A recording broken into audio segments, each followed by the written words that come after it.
দেখা মিলছে ভারতীয় সিনেমার দুই মহাতারকার। দক্ষিণে সুপারস্টার রজনীকান্তের আসন্ন সিনেমা জেলার 2-এ অভিনয় করতে যাচ্ছেন বলিউড বাদশা শাহরুখ খান। এমনই ইঙ্গিত দিয়েছেন সিনেমাটির অন্যতম অভিনেতা মিঠুন চক্রবর্তী।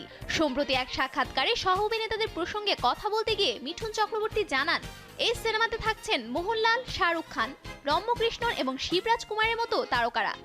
তার বক্তব্যে শাহরুখ খানের নাম উঠে আসার পর থেকে ব্যাপক উচ্ছ্বাস দেখা যায় ভক্তদের মধ্যে। এই সিনেমার মাধ্যমে দ্বিতীয়বারের মতো একসঙ্গে পর্দায় মুখোমুখি হতে পারেন শাহরুখ খান ও রজনীকান্ত।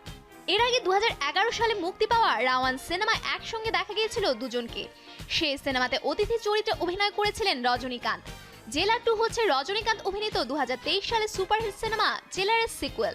প্রথম পর্বটি ভারতে প্রায় 348.55 কোটি রুপি এবং বিশ্বব্যাপী প্রায় 604.5 কোটি রুপি আয় করে বড় সাফল্য পেয়েছিল বক্স অফিসে। সবকিছু ঠিকঠাক থাকলে জেলার 2 দিয়ে দীর্ঘদিন পর এক সিনেমাতে দুই সুপারস্টারের উপস্থিতি বড় চমক হতে চলেছে সিনেপ্রেমীদের জন্য।